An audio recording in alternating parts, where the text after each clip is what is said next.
So we're going to talk about the three basic branches of philosophy, but we're going to specify just metaphysics today. We're going to be talking about basic metaphysics, what it is, why it's important, why it's been lost in the modern world, especially in the West and America, due to various influences such as pragmatism. But we're going to go back and we're going to get into the nitty-gritty ideas of the Greeks, as well as what I believe is kind of a synthesis of some of the positive aspects of, say, Plato or Aristotle and the Greeks with biblical theology, and how we get a very well-rounded, revealed anthropology that everything else in our worldviews is going to kind of hang on. And throughout the course of philosophy, we can see in history, when you divorce anthropology from this kind of a revealed framework that we're going to talk about, what you get is basically disaster. And you get things like reductionistic materialism and so forth that ultimately wipe out the notion of what it is to be a human person. And when there's no notion of a human person, then things like free will, volition, these all fall away by the wayside because they're ultimately illusory. If the world is a determined materialistic process, then free will is illusory, and so is consciousness. So we're going to be talking about all those things today. And the book that we're going to be working from as the intro to basic metaphysics, which I found this to be the best synthesis prior to the medieval scholastic period of Roman Catholicism or Thomas Aquinas. We're going to be looking to the figure of John of Damascus. Now, John of Damascus has a great work that is called The Fount of Knowledge, but today we're going to be talking about the basic principles that he outlines in his philosophical chapters. And the reason we're going to do that first is because after that we're going to move to the more dense, hardcore theological arguments that will be followed up in the small book that is the debate between St. Maximus the Confessor and Pyrrhus. And Pyrrhus was what we call a monothelite, in that he believed that in Christ there was only one will and one energy. We're going to get into all that. We're going to see how important that is, because from this, what we're going to see is that all errors in our worldview ultimately kind of pivot or hinge on these things. And because of one error leading to another error, you can see how down the road theological discrepancies and making big mistakes in our worldview will actually lead to larger scale errors in how we understand things and how we operate, because it's not just a matter of theoria or theological or theoretical knowledge, it's also praxis. So theopraxis is what's relevant here, and the way that we think about the world, the way that we believe, has a big effect on how we act in the world. And that's why these things are going to be important. So today we're going to start with, as we said, what are the three basic branches of philosophy? Well, we have epistemology, which is essentially just how we know what we know, the doctrine of knowledge. Where do we get our knowledge? How do we justify our beliefs? Can they be justified? Is all knowledge relative, or are there some truths that are absolutely certain such that they cannot be doubted?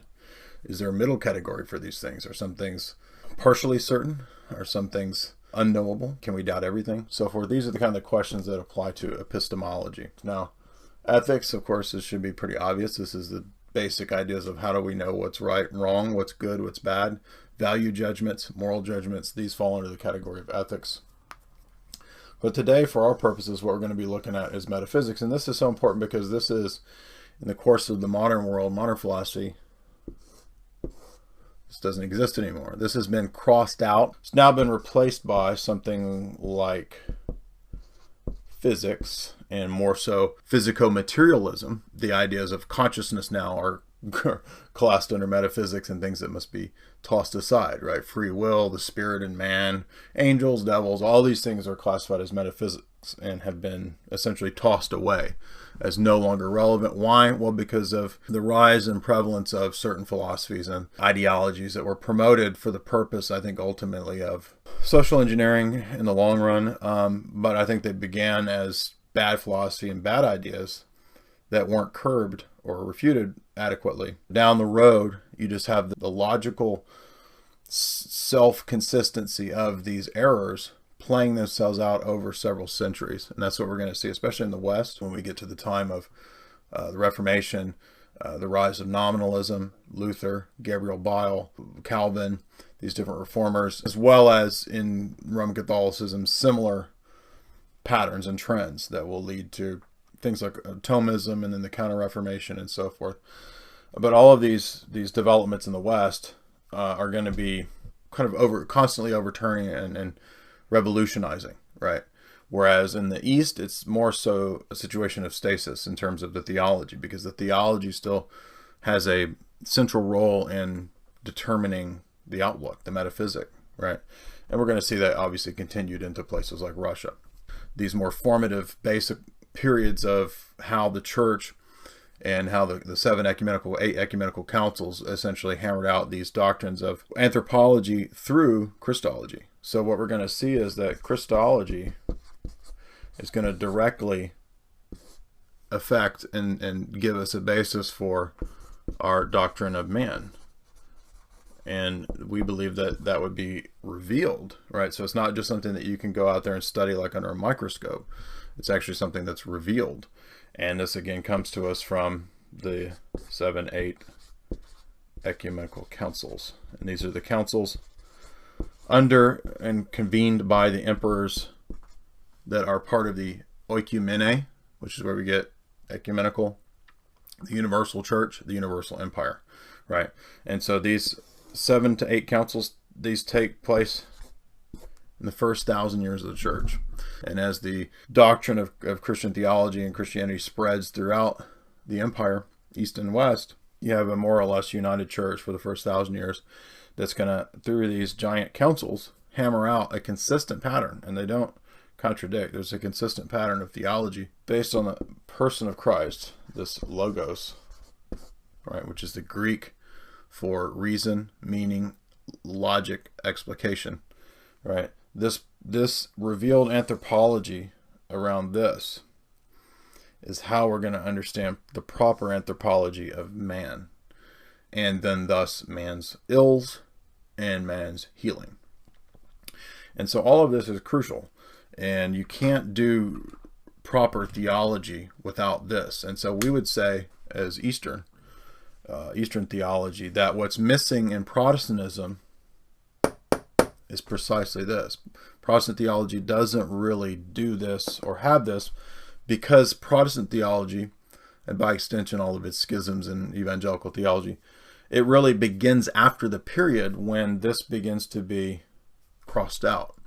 So with the rise of scientific revolution, scientism and so forth, Protestant Reformation, humanism, this begins to be seen as useless.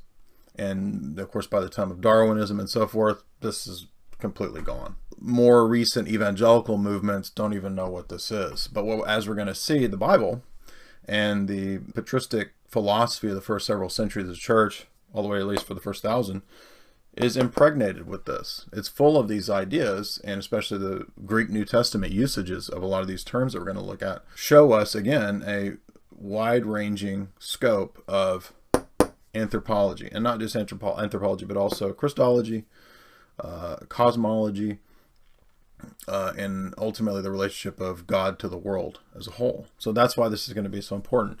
And really all you get in Protestantism is maybe some kind of attempt to work out epistemology, how we know what we know. Calvinists do this quite often. They try to figure out, you know, having certainty on XYZ proposition or whatever, or how can we distinguish natural knowledge from revealed knowledge. And they might try to do ethics, but they cannot and will not be able to do metaphysics because they are birthed from a period in which metaphysics begins to be denied under what we call nominalism. And we're going to see what that is and look at that more in depth here in a moment. But that's going to serve as our intro here, as you see.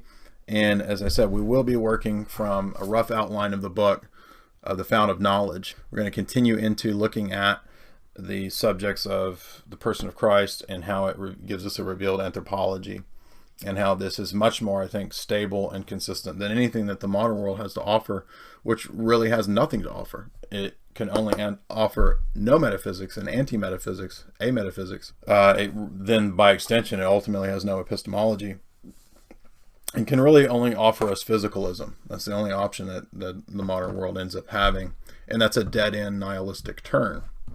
So to get real philosophy, to get good philosophy, you have to go back to these things, and that's what we're going to do today.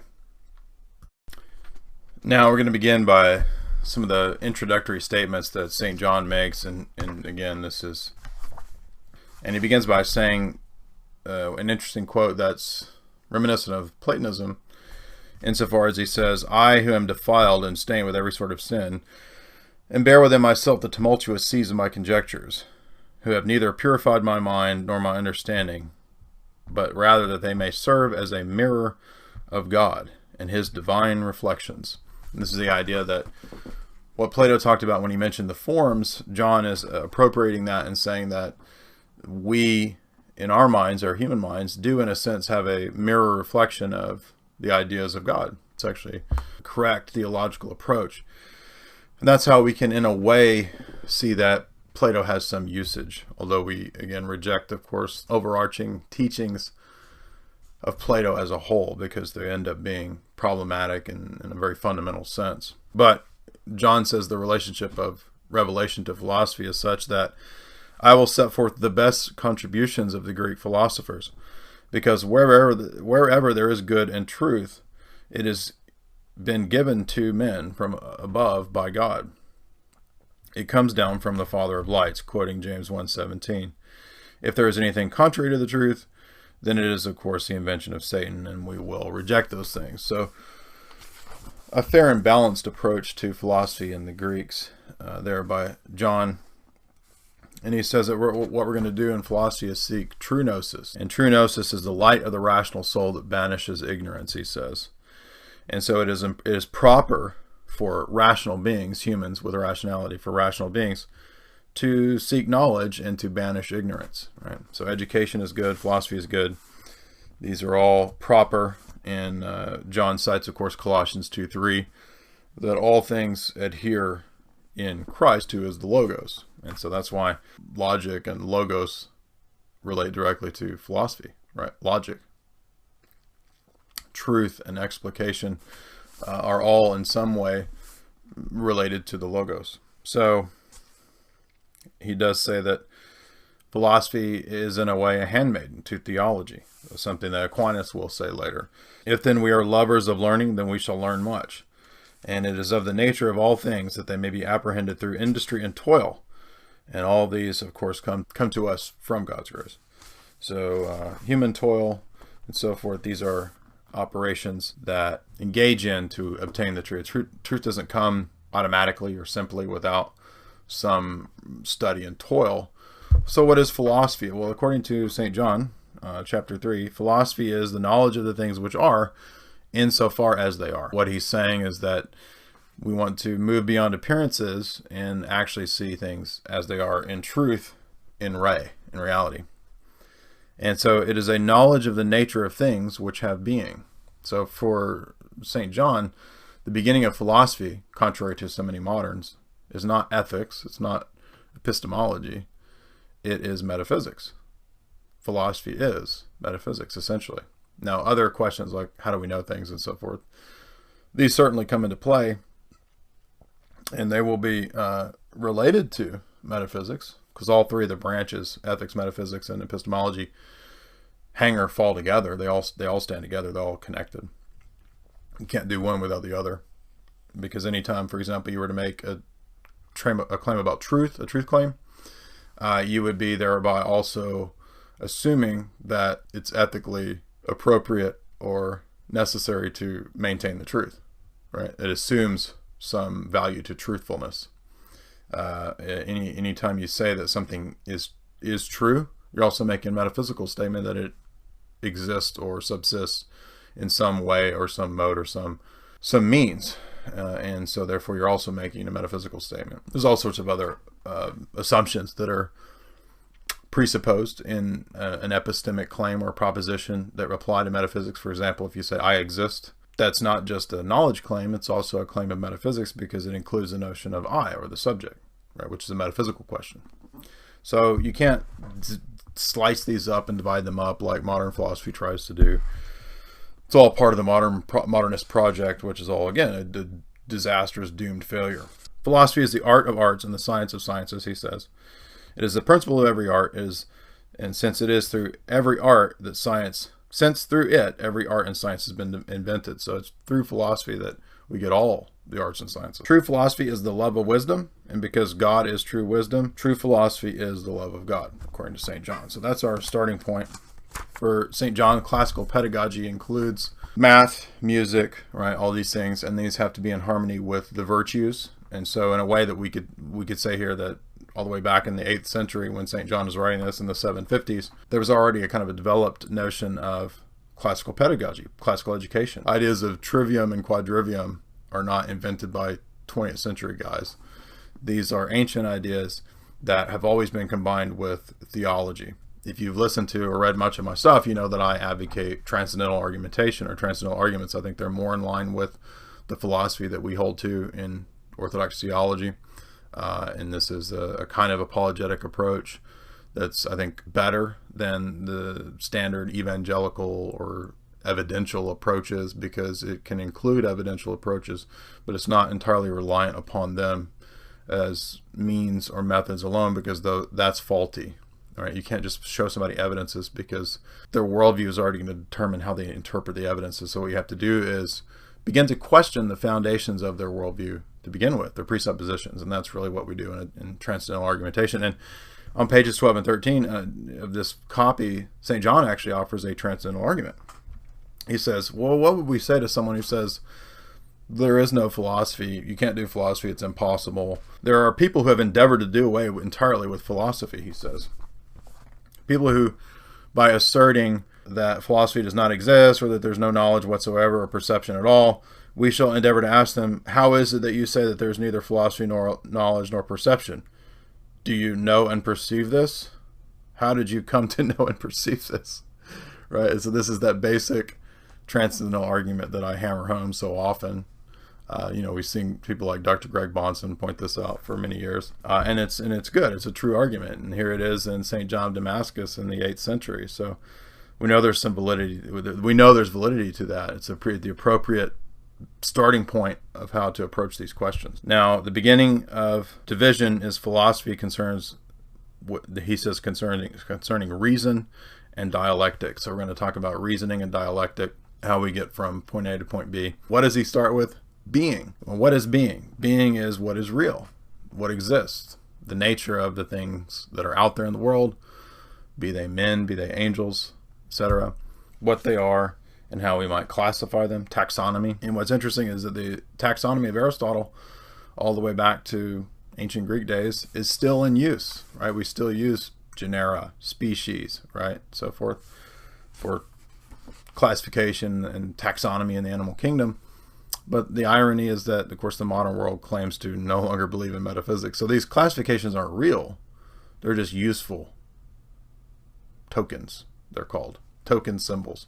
They're just useful classifications. They don't describe anything really out there in the world. I know that sounds ludicrous, but that is the actual status of philosophy in the modern world. I mean, it's a nightmare dreamscape in which we live, but that is the height of man's wisdom in our day, and knowledge is nonsense and absurdity. They will sit there and say that, yeah, we can talk about classifying things and animals and humans, but in reality, these things aren't real objective differences out in the world. They're just mental distinctions that we've invented through social constructs to help us to make sense of things. But don't ever think that you're actually understanding something that's out there in the external world. That's actually impossible, modern philosophy says. Well, why would they believe such bizarre things? Well, that's because, as the Bible even says, all the way back to Solomon, man's wisdom is made foolishness. So we needn't be surprised that the great academics, so-called, of our day believe utterly ludicrous ideas. The further a society moves away from God and from truth and from metaphysics, they're only going to be caught in more and more ridiculous and absurd positions. That absurdity is not just absurdity, it can actually be weaponized. So you can actually weaponize the inanity and the absurdity and the nonsense, not just in all those other fields, but also in philosophy. Philosophy can be weaponized just like the arts. So John's going to start talking about kind of basic ideas in metaphysics, and one of those is that we go back to Plato and we talk about the one and the many.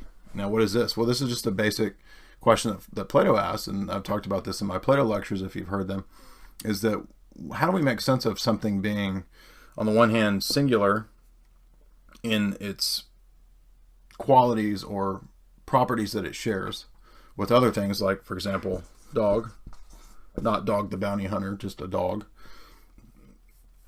How do we understand that dog, on the one hand, is one,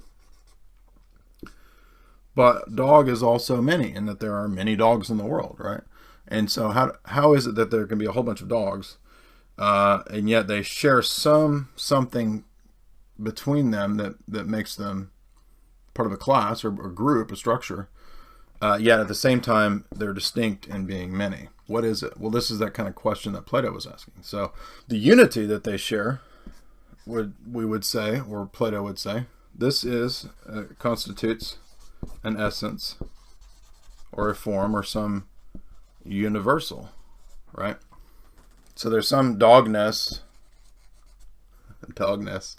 that's shared between all dogs that makes them dog and not horse or something else, right? The many refers to the particular, right? There's that dog over there, specific dog, right? There's Spot over here. These are instances of a certain type or classification of thing. So this very fundamental question that Plato asked is a metaphysical question, and Plato proposed that we could have groupings, a unity, a higher level of unity that's shared amongst these beings, that all of them participate in, and call it whatever you want, call it dogness, form of dog, or the essence, or what it is to be the nature of a dog. And we're going to use essence here to be synonymous with nature. And this does not mean nature in the sense of the plants and the trees out there. We're speaking of a philosophical term of what it is for that thing to be that thing. So what is it for a dog to be a dog? Well, it might be kind of difficult to define the nature of a thing, because, I mean, there could be many things that go into what it is to be a dog, but whatever dog nature or essence is, it's what is shared by all dogs. Now, since we don't have a direct perception from our senses, at least, as it is what it is to be a dog, or the essence of a dog is, I should say, how is it that we perceive natures or forms or universals? Well, Plato said there's a nous, N-O-U-S, and this is the Greek term for what we're going to call, for our purposes, the eye of the soul. And the eye of the soul, the mind's eye perhaps, is not just an intellectual faculty, as we're going to use it and see it in theology. It's also the means by which we know God. So it's an intuitive faculty that God gave man by which he can perceive truth. And so to know the forms or the universals, this is something that's known by the nous, the eye of the soul, and seeing these truths directly. And this is very revolutionary, very unique, because this is ultimately going to be lost in the West, especially after 1000 AD. Virtually non-existent, nowhere there, gone. And you're going to get these kind of weird similar approaches. You're going to get a kind of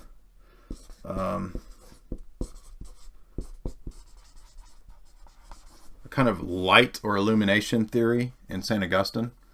Augustine is going to propose a kind of a version of this, but not what the Eastern theologians teach, because Augustine does not believe in this. He does not believe that there's a nous or a specific aspect of the human faculty by which we can directly see God. Rather, I mean, Augustine would say we have a mind or an intellect, but it's this mind or intellect that perceives all of these through the light of God's illumination. We kind of wander through the maze of reality, through all of these forms, back to the one, who's God. So we do not believe that. We do not believe that God is some super essence that we're wandering through the phantasms of life to get back to, as if all of this is not real and we're just kind of wandering through this mental labyrinth of experiences or phenomena that present themselves to our senses or to our mind's eye. No, we believe that there's a world out there. There's a real world. There's nothing bad about it. There's nothing inherently evil about the created world or matter or whatever. But rather the nous is given to us by which we can see not just God and not just truth in its essence directly, but that by grace we can see all things ultimately in God. And this is where we get to the doctrine of the logoi, Logoi. And what this means is that all of the principles or archetypes or essences of things that are out there in the world that we see by virtue of the eye of our soul, or the nous, that these are ultimately understood to be this. All of the logoi, the many principles and archetypes of things, are one in the logos. So the one and the many for Eastern theology is summed up in the logos and his encapsulation of all the logoi. So this philosophical problem is remedied in Eastern theology through this. In Western theology, there's an attempt at this through Augustine's light theory and so forth, but I don't believe that it works. And it doesn't work because of what we're going to see later on. Building on what we saw before, we're going to look at how the principles that we saw with the one and the many can be further and better explicated and understood through what we're talking about in terms of Orthodox theology. So we have this principle that we get from Plato. It's an idea that's interesting that I think works. It's called metaphysics. And this is the idea of participation without loss of identity. And so that question that we saw earlier of the one and the many, one of the problems that might arise from that is, well, if we have a whole bunch of dogs and they're all sharing this property of dogness, but they're all unique, particular individuations or instances of dogs, what about other things that they might share? Like maybe all of these dogs, say in our class, are white. So they all share the property of whiteness, or the quality of whiteness. But if we say that these dogs are white, we're not identifying whiteness with their essence, right? Because some dogs are brown. Not all dogs are white. So whiteness cannot be something that's essential to being a dog, right? And that's what we would call an accidental property. In Aristotle's categories, an accident, as opposed to the essence or the substance. For our purposes here, we're going to say that we're going to look at this and say that metaphysics is the great philosophical insight that we have, that something can participate in a real metaphysical ontological sense. Dogs really do possess whiteness or brownness, right? They really have this quality, and it's a real existing quality that at the same time does not destroy their dogness, and it does not destroy the color brown or white or red or whatever that the dog might have. It's not totally swallowed up in the being of the dog. Two different properties or qualities to subsist in the same entity without losing their particularity. So we can say that a book is square, perhaps, or rectangular. It's solid. It's also numerically one, perhaps. All of those properties that we say about the book are true, and yet none of those single characteristics sums up the totality of that book. We can have multiplicity existing within a unity without either the multiplicity or the unity being enveloped or dissolved or destroyed or overridden. And why is that? And well, that's because in Orthodox theology, we don't believe that there's some preeminence to the one or some preeminence to the many or some dialectical tension. And this is what, unfortunately, Greek philosophy and Platonism and the history of Western philosophy would do, was they would set up dialectics. And this is the idea that there's a real tension between unity and multiplicity. And you either fall on one of these sides or the other. Either unity is preeminent, primary, ontologically superior, or perhaps multiplicity is preeminent and superior to unity. And we're talking about as abstract, ultimate, high-level concepts here. Which one is it? Where do you fall? You say, well, what does this matter? Well, this affects everything. This might affect your view of the government, of nations, of states. Maybe unity in the government, right? And some sort of tyrannical dictatorship is what's preeminent and superior and should be the case. Many tyrants have thought so, right? Or perhaps the many is superior. But dialectics is not just political. The political manifestation of dialectics is based on the metaphysical view of dialectics. And so in Orthodox theology, we don't believe that there's some preeminence to the one over the many, or some preeminence to the many over against the one. And this is because in our doctrine of the Trinity, we believe that the Father, the Son, and the Spirit all are co-equal in their essence, their divinity, their divine nature. But that unity that the Godhead shares, which is summed up in the Father as the cause of the Godhead, that unity is not superior in a metaphysical sense to the multiplicity in God. And in the same way, in the Logos and his logoi, his many principles by which he is both the unity and the multiplicity in creation. And that's according to Ephesians 1, Colossians 1 and 2. And that's our doctrine of the logoi. And so there's no in Christ, there's no preeminence to particularity in the many. And there's no preeminence to the fact that, oh, well, Jesus is more one than he is the many in the logoi, right? So in both ways, we would say that there's a balance. There's a balance between the one and the many. In God, in the Logos and the logoi, in the church, the way the church is governed, right? There's not one super bishop of pope. There is rather an equality because of the one and the many. And God is able to govern the church in this balance between the one and the many, just as well as he's able to govern the universe and the many logoi in the one logos. So metexis, participation without loss of identity. To nature, the question of nature, what is nature, or physis in the Greek? This is the common essence that something shares, right? And this is again relates to the question of the one and the many. So we can talk about in nature, or in the nature of what it is to be man, right? Humans have a body and a soul, the nous, and that makes up human nature. God is different, although there's some, because we're made in God's image, there's some analogy there. God is different, though. God has a nature, but we don't know what God's nature is. And we say that all the biblical references to the darkness that surrounds the theophanic manifestations of God, the theophanies, you know, Moses says it was great darkness, right?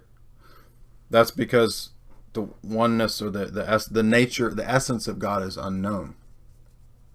We don't know. We'll never know God's essence, because it's, even the seraphim have to cloak their eyes. Well, you can never ever see into the divine essence.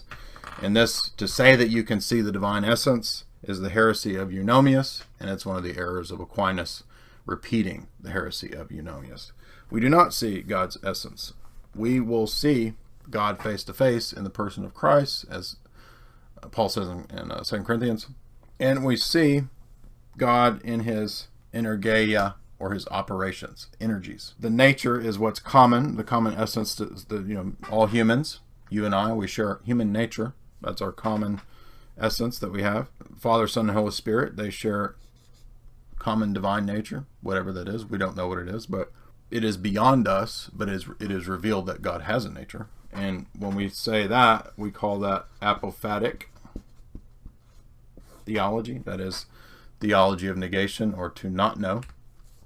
Doesn't mean that we can't make any positive statement about God being wise or just or whatever, but rather that we make a distinction between nature and person, or hypostasis.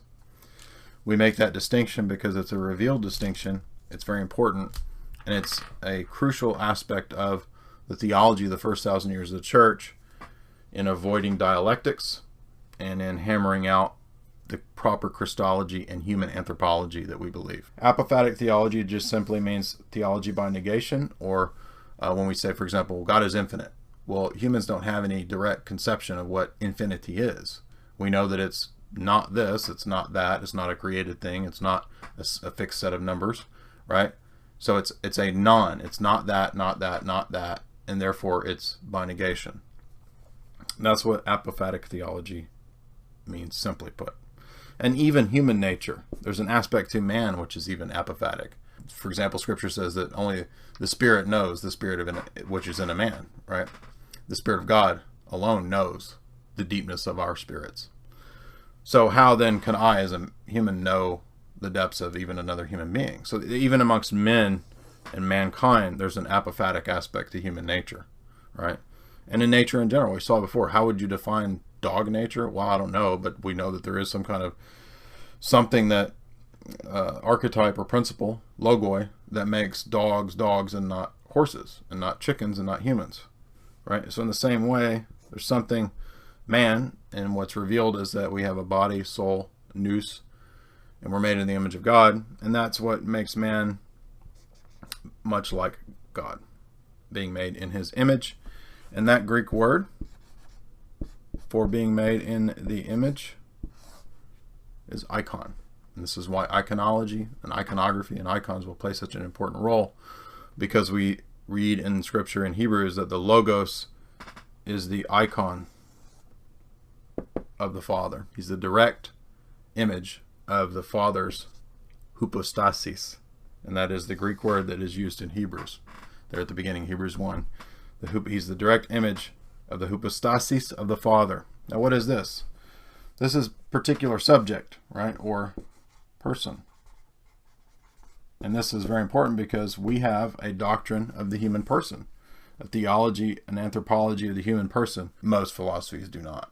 And they do not because they don't have this anthropology, because they don't have revealed anthropology. In all other philosophies, person just gets smashed into intellect or human nature or soul. Particular human nature is always going to be instantiated in a particular person or hypostasis in the Greek. And this is the personal, specific subject, the locus of action. I am the person, J, the hypostasis, J.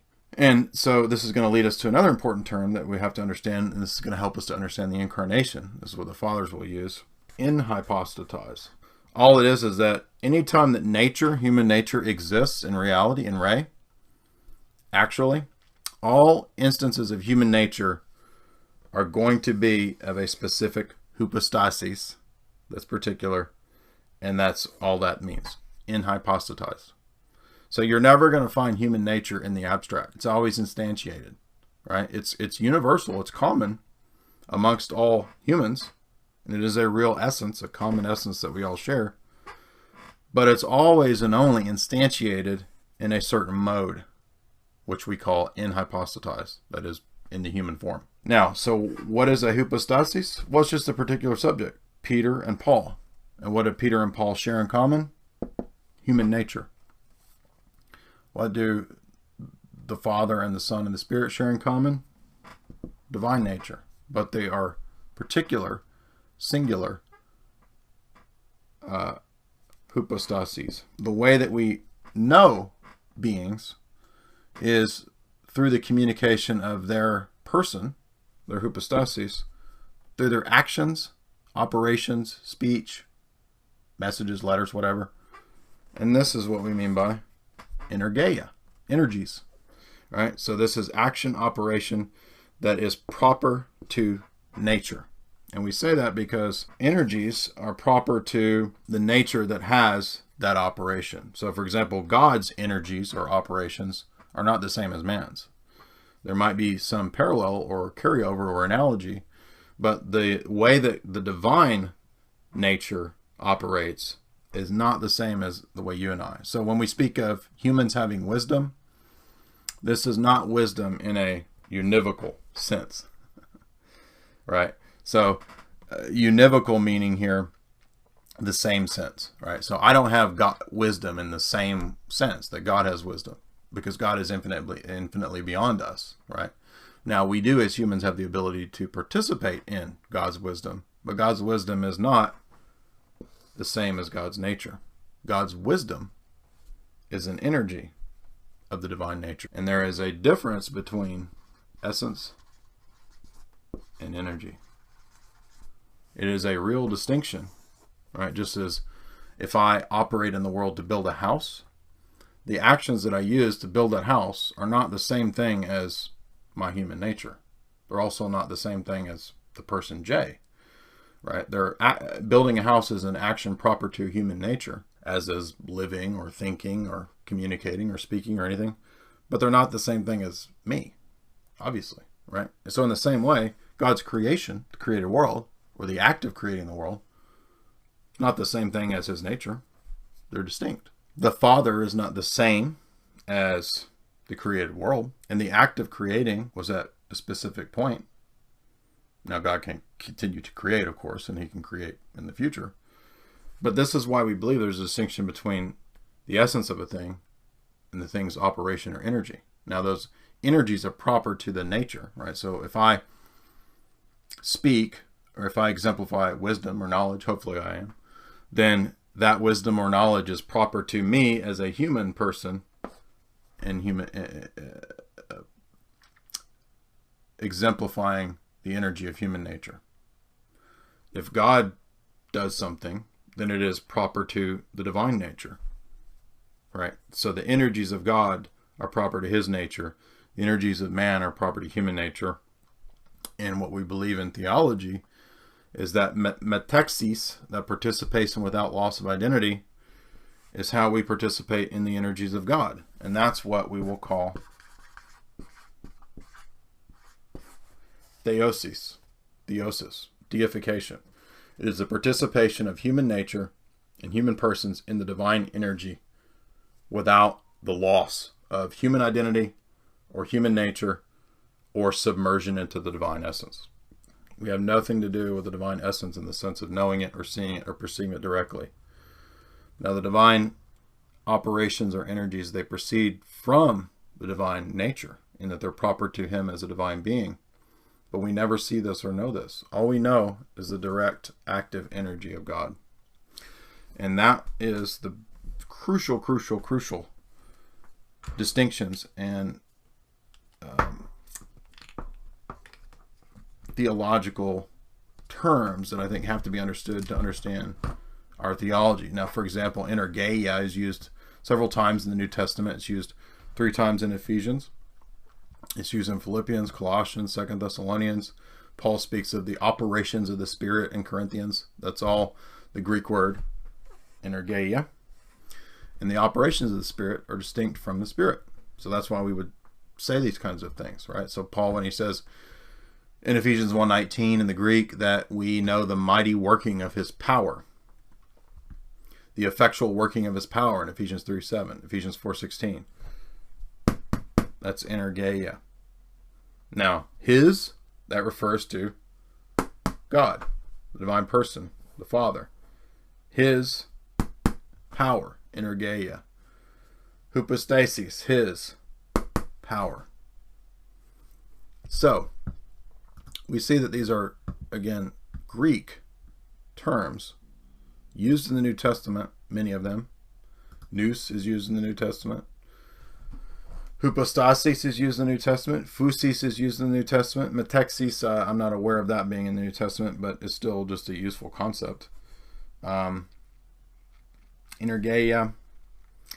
Peter says we participate in God.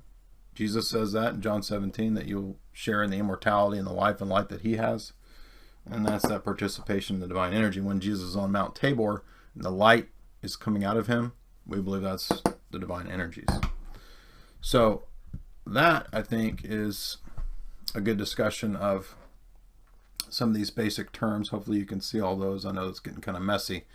So we're going to clean that board off and move on to the next section.